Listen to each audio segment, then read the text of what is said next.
चलिए अब देखते हैं फटाफट अंदाज में खबरें। जयपुर में नवगठित प्रदेश कांग्रेस कार्यकारिणी की आज बैठक होनी है। बैठक में प्रदेश कांग्रेस प्रभारी अजय माकन और पीसीसी चीफ गोविंद सिंह डोटासरा भाग लेंगे। इसमें 90 शहरी निकायों के चुनाव की रणनीतियों पर मंथन होगा। राजस्थान कांग्रेस प्रभारी अजय माकन ने किसान आंदोलन को लेकर केंद्र सरकार पर जमकर हमला बोला। माकन ने कहा कि किसान 45 दिनों से ठंड में बैठे हैं और सरकार किसानों की बात नहीं सुन रही है। प्रदेश में लोगों को कोविशील्ड वैक्सीन लगाई जाएगी। स्वास्थ्य मंत्री डॉक्टर रघु शर्मा ने आज इसका ऐलान किया। उन्होंने कहा कि वैक्सीनेशन को लेकर तैयारियां पूरी कर ली गई हैं। उन्होंने बताया कि प्रदेश में 4 चरणों में वैक्सीनेशन का काम होगा। दूसरे चरण में आर्म्ड फोर्सेज और पैरामिलिट्री फोर्स के लोगों को शामिल किया गया है। रघु शर्मा ने बताया कि राज्य में 3 करोड़ वैक्सीन स्टोर करने की क्षमता डेवलप की गई है और 3 जगहों पर वैक्सीन का भंडारण किया जाएगा। रघु शर्मा ने कहा कि 7 जिलों में 18 जगहों पर ड्राई रन पूरी तरह से सफल रहा। उन्होंने कहा कि प्रदेश में वैक्सीनेशन के लिए 18,654 लोगों को ट्रेनिंग दी गई है। पश्चिम बंगाल में सभी को कोरोना वैक्सीन फ्री में दी जाएगी। विधानसभा चुनाव से पहले राज्य की मुख्यमंत्री ममता बनर्जी ने यह बड़ा ऐलान किया। उन्होंने कहा कि राज्य सरकार सभी को कोरोना का वैक्सीन फ्री लगवाएगी। प्रदेश में होने वाले विधानसभा उपचुनाव को लेकर बीजेपी तैयारी में जुट गई है। इसको लेकर जयपुर में बीजेपी की अहम बैठक चल रही है। बैठक में प्रदेश अध्यक्ष सतीश पूनिया सहित प्रदेश बीजेपी के वरिष्ठ नेता मौजूद हैं। उत्तर प्रदेश में भी शनिवार को बर्ड फ्लू की पुष्टि हो गई है। इसके साथ ही 7 राज्यों में बर्ड फ्लू की पुष्टि हुई है। भरतपुर में बर्ड फ्लू का खतरा दिनों दिन बढ़ता ही जा रहा है। अलग अलग स्थानों पर मृत पक्षी मिले। इसमें 7 कौवा, 1 तोता और 1 बगुला था। अलवर के शाहजहांपुर बॉर्डर पर अब लोगों ने किसान आंदोलन का विरोध शुरू कर दिया है। आंदोलन के खिलाफ हरियाणा और राजस्थान के 35 गांवों ने महापंचायत की। महापंचायत के दौरान कहा गया कि रूट डाइवर्ट होने से गांव में वाहनों का आवागमन बढ़ गया है, जिससे हर दिन दुर्घटनाएं हो रही हैं।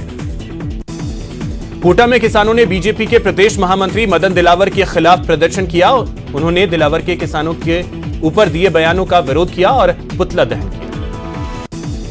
भरतपुर के गांव ललिता मुड़िया में किसान संवाद कार्यक्रम का आयोजन किया गया। इस दौरान राज्य मंत्री भजनलाल जाटव ने किसानों से संवाद किया। इस दौरान उन्होंने केंद्र सरकार पर निशाना साधा।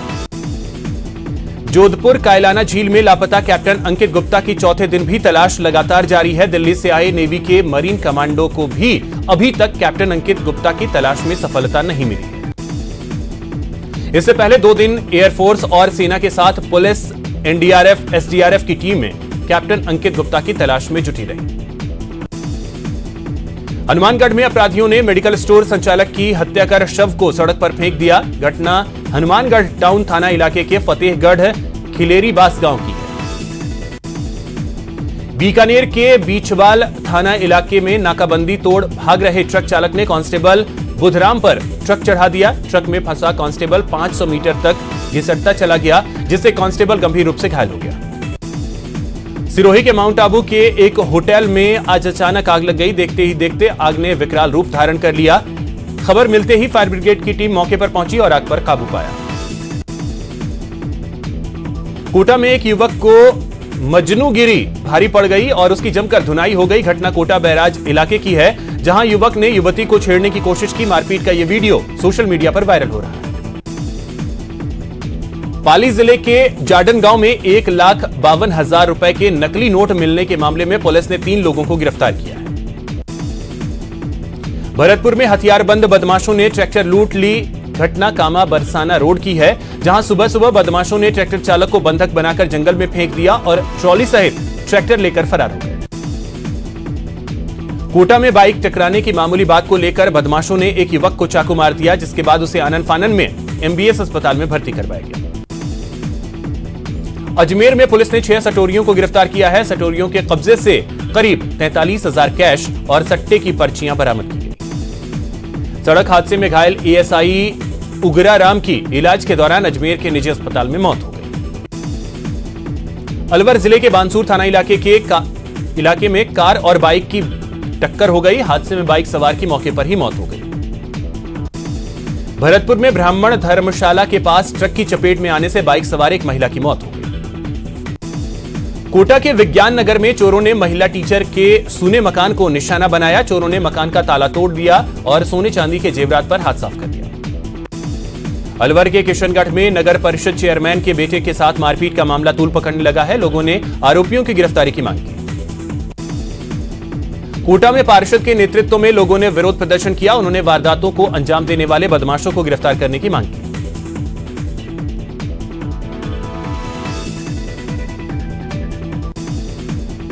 सीकर के कटराथल के नंगला जोहड़ी में सीसीटीवी में जानवर की तस्वीर कैद हुई है, जिसमें पैंथर जैसे दिखने वाला जानवर गांव में घूम रहा है। कोटा में नयापुरा इलाके में बारहसिंगा सड़क पर आ गया, जिसे देखकर अफरा तफरी मच गई। भरतपुर के रायपुर में वन विभाग की जमीन को लेकर प्रशासन और गांव वालों की झड़प के बाद बीजेपी नेताओं ने गांव वालों से मुलाकात की। बीजेपी नेताओं ने प्रशासन पर अतिक्रमण हटाने के नाम पर दहशत फैलाने का आरोप लगाया। अजमेर कलेक्ट्रेट के सामने गैस पाइपलाइन बिछाने के लिए सड़क में गड्ढे किए गए हैं, जिसमें बाल श्रमिकों को काम पर लगाया गया है। मीडिया ने जब बाल श्रमिकों को काम करते हुए देखा और उनके पास पहुंचे तो उन्होंने काम बंद कर दिया।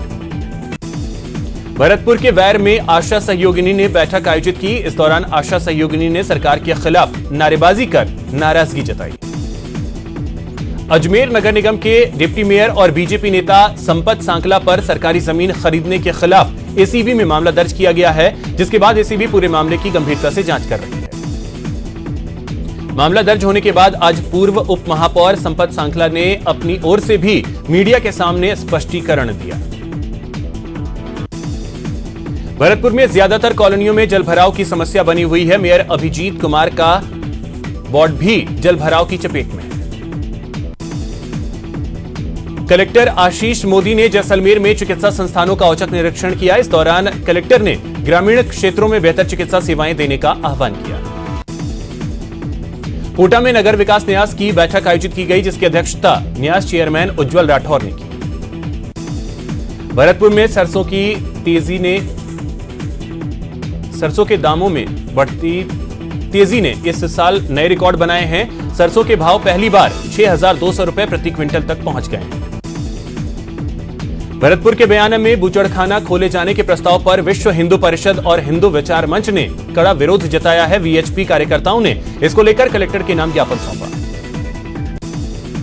नेशनल पीपल्स फ्रंट देश की राजनीति में युवाओं की भागीदारी बढ़ाएगा। फ्रंट के राष्ट्रीय अध्यक्ष गगन भाटिया ने अजमेर में कहा कि पिछले 73 साल में किसी भी राजनीतिक दल ने समस्याओं को हल करने की कोशिश नहीं की। तकनीकी शिक्षा राज्य मंत्री डॉक्टर सुभाष गर्ग ने भरतपुर में नंदी गौशाला का निरीक्षण किया। भरतपुर में महाराजा सूरजमल सेवा संघ ने शहीद स्मारक पर राजा नाहर सिंह का बलिदान दिवस मनाया।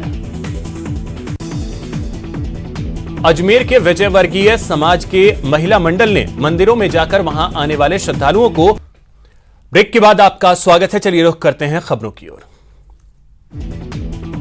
बारां में मौसम ने फिर करवट ली। कड़ाके की ठंड की वजह से NH 27 पर वाहनों की रफ्तार थम सी गई है। यहां हेडलाइट जलाकर वाहन चालकों को सफर करना पड़ रहा है। जैसलमेर में शीतलहर और कड़ाके की ठंड से जनजीवन अस्त व्यस्त हो गया है। ग्रामीण इलाकों में तो लोगों का जीना मुहाल हो गया है।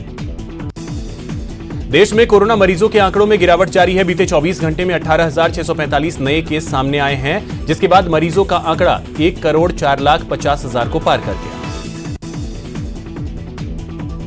देश में बीते 24 घंटे में कोरोना की वजह से 201 लोगों की मौत हुई है। बीते 24 घंटे में 19,299 लोग रिकवर भी हुए हैं, जिसके बाद रिकवर हुए मरीजों की संख्या 1,75,950 हो गई। कोटा में भी कोरोना की रफ्तार लगातार धीमी होती जा रही है। बीते 24 घंटे में 41 मामले सामने आए। जैसलमेर में फिल्म बच्चन पांडे की शूटिंग चल रही है, जिसमें अक्षय कुमार अहम भूमिका में नजर आने वाले हैं। ऐसे में फिल्म शूटिंग के दौरान उनका एक जबरा फैन वहां पहुंच गया, जिसके बाद होटल सूर्यगढ़ में अक्षय कुमार ने अपने फैन से मुलाकात की। इस दौरान फैन ने अक्षय को साफा पहनाया और फोटो भी खिंचवाई। सिडनी टेस्ट में 407 रन के लक्ष्य का पीछा करते हुए भारतीय टीम ने खेल के चौथे दिन 2 विकेट के नुकसान पर 98 रन बना लिए हैं। कप्तान रहाणे 4 रन और पुजारा 9 रन पर बैटिंग कर रहे हैं। इससे पहले भारतीय टीम ने सधी हुई शुरुआत की और पहले विकेट की साझेदारी में रोहित शर्मा ने शुभमन गिल के साथ मिलकर 71 रनों की साझेदारी की। शुभमन गिल के रूप में भारत को पहला झटका लगा। गिल ने 31 रन बनाए। लय में नजर आ रहे रोहित शर्मा हाफ सेंचुरी बनाकर आउट हो गए। उनका विकेट पैट कमिंस ने लिया। ओपनर के रूप में रोहित शर्मा ने विदेशी जमीन पर पहली 50 लगाई।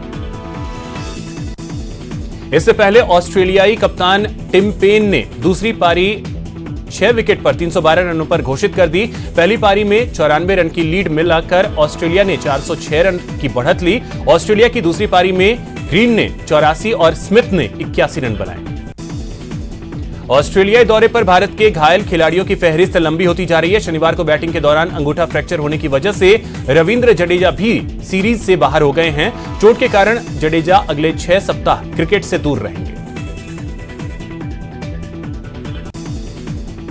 हालांकि ऋषभ पंत की कोहनी में लगी चोट ज्यादा गंभीर नहीं है और वो दूसरी पारी में बैटिंग के लिए अवेलेबल होंगे। पंत को कमिंस की गेंद से चोट लग गई। सिडनी टेस्ट में लगातार दूसरे दिन मोहम्मद सिराज ने ऑस्ट्रेलियाई दर्शकों की ओर से नस्लीय टिप्पणी किए जाने की शिकायत की है। सिराज ने कप्तान अजिंक्य रहाणे और बाकी प्लेयर्स के साथ मिलकर फील्ड अंपायर से इसकी शिकायत की।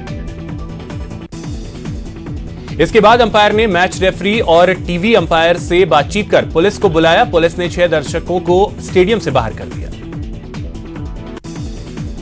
क्रिकेट ऑस्ट्रेलिया ने कहा है कि नस्लीय टिप्पणी को लेकर हमारी जीरो टॉलरेंस पॉलिसी है। हम इस प्रकार की घटना को बिल्कुल बर्दाश्त नहीं करेंगे और मामले पर एक्शन लिया जाएगा।